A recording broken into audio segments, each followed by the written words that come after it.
Hello students, બધાને જય સ્વામિનારાયણ.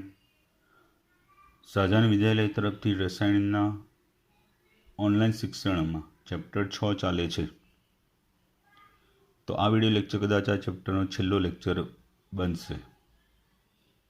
તો આના આગળના વિડીયો લેક્ચરમાં જે ધાતુકર્મ વિધિનો છેલ્લો તબક્કો શુદ્ધિકરણ ચાલે છે, આ 3 પદ્ધતિ જોઈ ગયા. હવે આગળની 3 પદ્ધતિમાં ખૂબ મોસ્ટ આઈએમપી પદ્ધતિ રૂપે જોન શુદ્ધિકરણ, જે લાસ્ટ બોર્ડ એક્ઝામમાં માર્ચ 2020માં પૂછાઈ ગયેલું છે.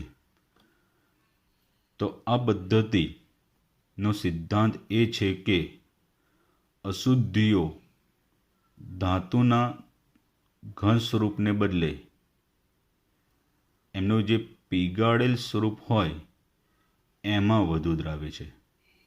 અશુદ્ધિઓ ધાતુના સોલિડ સ્વરૂપને બદલે તેના પીગળિત એટલે કે પીગળેલ સ્વરૂપમાં વધુ દ્રાવે છે.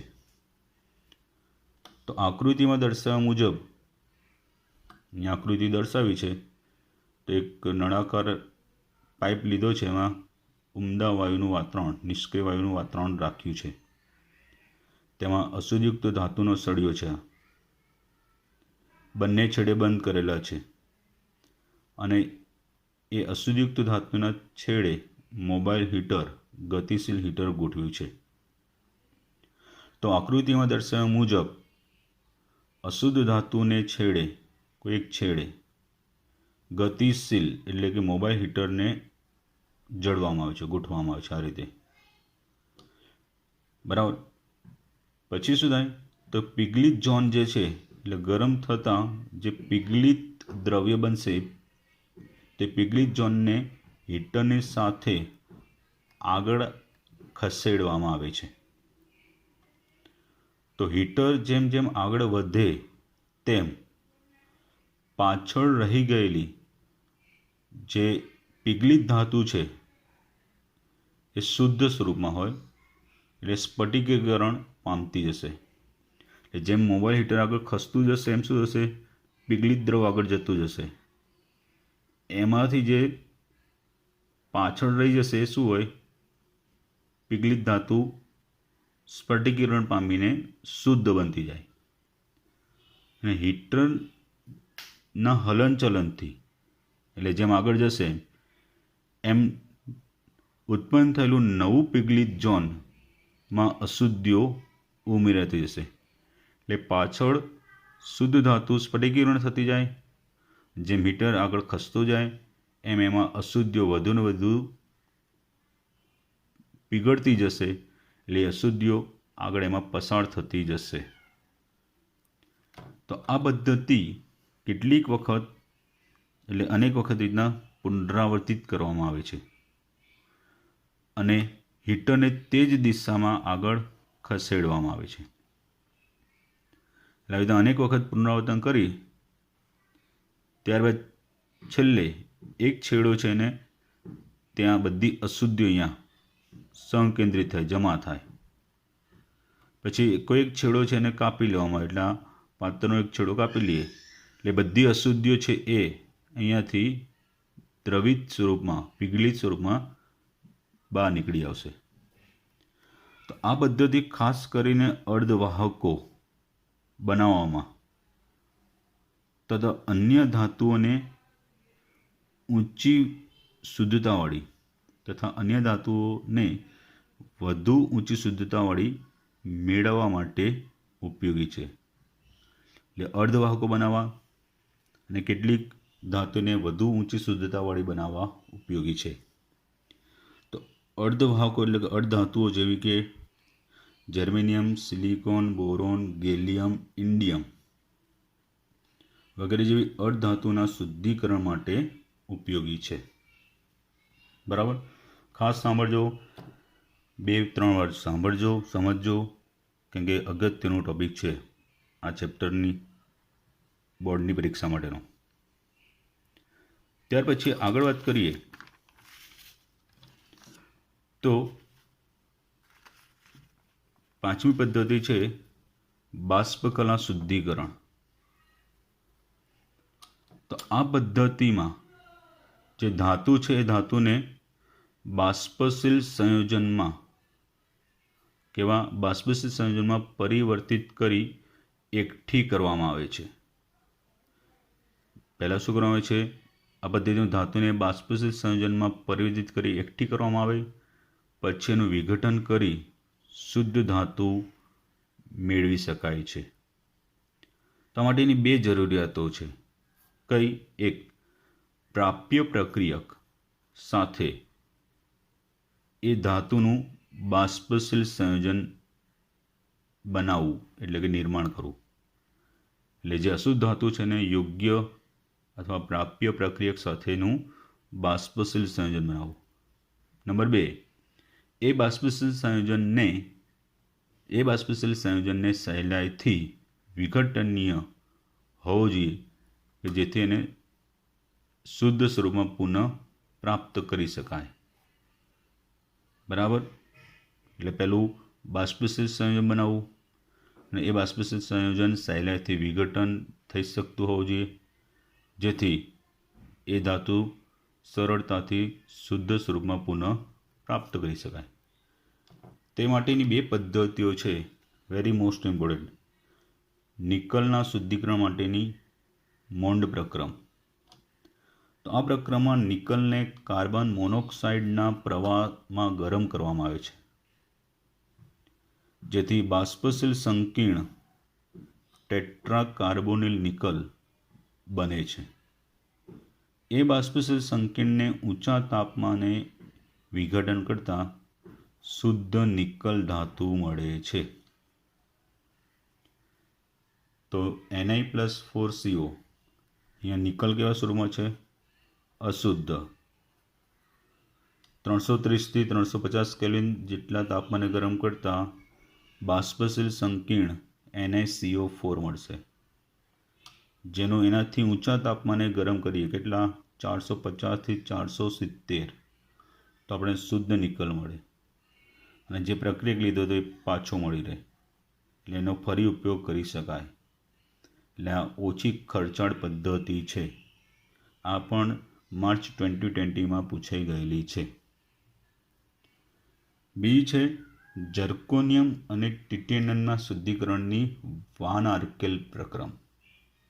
તો આ પદ્ધતિ ઝર્કોનિયમ અને ટિટેનિયમ જેવી કેટલીક ધાતુઓમાં જે અશુદ્ધિ સ્વરૂપમાં રહેલ હોય છે એ અશુદ્ધિ સ્વરૂપમાં રહેલા બધા જ નાઇટ્રોજન અને ઓક્સિજનને દૂર કરવા માટે ઘણી ઉપયોગી છે. ઝર્કોનિયમ ટિટેનિયમ જેવી કેટલીક ધાતુઓમાં અશુદ્ધ રૂપે રહેલા નાઇટ્રોજન ઓક્સિજનને દૂર કરવા ઘણી ઉપયોગી છે. તેમાં શું કરવામાં આવે છે કે અપરિષ્કૃત એટલે પીગલિત ક્રૂડ સ્વરૂપ હોય એ અપરિષ્કૃત ધાતુને આયોડિન સાથે શૂન્યાવકાશના પાત્રમાં ગરમ કરતાં ધાતુ આયોડાઇડનું વધુ સહસંયોજક સ્વરૂપ બને છે. એટલે તે કેવું હોય છે? બાષ્પિત હોય છે, બાષ્પ સ્વરૂપમાં. એટલે ધાતુને ઊંચા તાપમાને શૂન્યાવકાશમાં આયોડિન સાથે ગરમ કરીએ એટલે ધાતુ આયોડાઇડનું વધુ સહસંયોજક સ્વરૂપ મળે, એટલે કેવું હોય છે? બાષ્પિત હોય છે, બાષ્પશીલ હોય છે. પછી તો એનું સમીકરણ રૂપે લખો તો Zr solid + 2I2 ગરમ કરતાં Zri4 ગેસ ઝર્કોનિયમ ટેટ્રા આયોડાઇડ. તો હવે આ ધાતુ આયોડાઇડને વિદ્યુતીય રીતે 1800 કેલ્વિન જેટલા તાપમાને ગરમ કરેલા ટંગસ્ટન તાર ઉપરથી પસાર કરી વિઘટિત કરવામાં આવે છે. કોના? ટંગસ્ટનના તાર ઉપરથી વિદ્યુતીય રીતે 1800 કેલ્વિન તાપમાને ગરમ કરી અને વિઘટિત કરવામાં આવે છે, તો જેથી શુદ્ધ ધાતુ તાર ઉપર નિક્ષેપિત થાય, જમા થાય. તો Zri4 gas it gives Zr + 2I2. ચલો પછી ક્રોમેટોગ્રાફી પદ્ધતિ. તો આ પદ્ધતિનો સિદ્ધાંત ચોપડીમાં લિમિટેડ છે એટલે ધ્યાન આપજો. આ પદ્ધતિનો સિદ્ધાંત મિશ્રણમાંના જુદા જુદા ઘટકો છે એ મિશ્રણમાંના જુદા જુદા ઘટકો અધિશોષક પર અલગ અલગ રીતે અધિશોષિત કરવામાં આવે છે. મિશ્રણમાંના જુદા જુદા ઘટકોને અધિશોષક પર અલગ અલગ રીતે અધિશોષિત કરવામાં આવે છે. જેમ કે આ પદ્ધતિમાં ધાતુ આયનો જેમ કે Pb+2 Fe+2 CO+2 એવું ધાતુ આયનોનું મિશ્રણ છે. તો મિશ્રણને યોગ્ય દ્રાવકમાં પહેલાં શું કરવાનું? દ્રાવણ બનાવવાનું, અને પછી આવા યોગ્ય અધિશોષક પદાર્થો છે એમાં એને અધિશોષિત કરવામાં આવે. તો તેમની અધિશોષણની લાક્ષણિકતા પ્રમાણે તેઓ જુદા જુદા અધિશોષકમાં શોષાઈ અને તેમના આ રીતના સ્તર બનાવશે. શું બનાવે છે? એમના સ્તર. બરાબર. તો કોઈ શુદ્ધ દ્રાવક કે દ્રાવકોનું મિશ્રણ કે વાયુ હોય એને સ્થિર કલા પર ધીમે ધીમે પસાર કરવામાં આવે છે. કોઈ શુદ્ધ દ્રાવક હોય, દ્રાવકોનું મિશ્રણ હોય અથવા કોઈ વાયુ હોય એને સ્થિર કલા ઉપર ધીમે ધીમે પસાર કરવામાં આવે. તો જેમ જેમ ગતિશીલ કલા આગળ વધશે, જેમ કે આ ત્રણનું મિશ્રણ છે, ધીમે ધીમે યોગ્ય દ્રાવકમાં દ્રાવણ બનાવી પસાર કરીએ તો ધારો કે જેની અધિશોષણ ક્ષમતા વધારે તો Pb+2 નીચે હોય, ધારો કે ક્ષમતા વધારે, જેની મીડિયમ હોય એ વચ્ચે, જેની અધિશોષણ ક્ષમતા ઓછી હોય સૌથી ઉપર સ્તર બનાવશે. જેમ જેમ ગતિશીલ કલા આગળ વધે તેમ તેમ મિશ્રણના જુદા જુદા ઘટકો અલગ થતા જાય છે. બરાબર. તો કેટલીક ક્રોમેટોગ્રાફી પ્રવિધિ, એટલે અહીંયા શું થયું? આ ત્રણ અલગ આ રીતે છૂટા પડી ગયા સ્તરમાં. ચલો આગળ, કેટલીક ક્રોમેટોગ્રાફી પદ્ધતિમાં પેપર ક્રોમેટોગ્રાફી, સ્તંભ ક્રોમેટોગ્રાફી, વાયુ ક્રોમેટોગ્રાફી વગેરેનો સમાવેશ થાય છે. પણ સ્તંભ ક્રોમેટોગ્રાફી કે જે તત્વોના અલ્પ માત્રામાં, તત્વો છે એ તત્વોના અલ્પ માત્રામાં પ્રાપ્ય હોય. તત્વો કેવા? અલ્પ માત્રામાં પ્રાપ્ય હોય. બીજું, અશુદ્ધિઓ જે તે તત્વોના રાસાયણિક ગુણધર્મોથી વધુ જુદાપણું ધરાવતું નથી, એમના માટે વધુ ઉપયોગી છે. એમના માટે વધુ ઉપયોગી છે.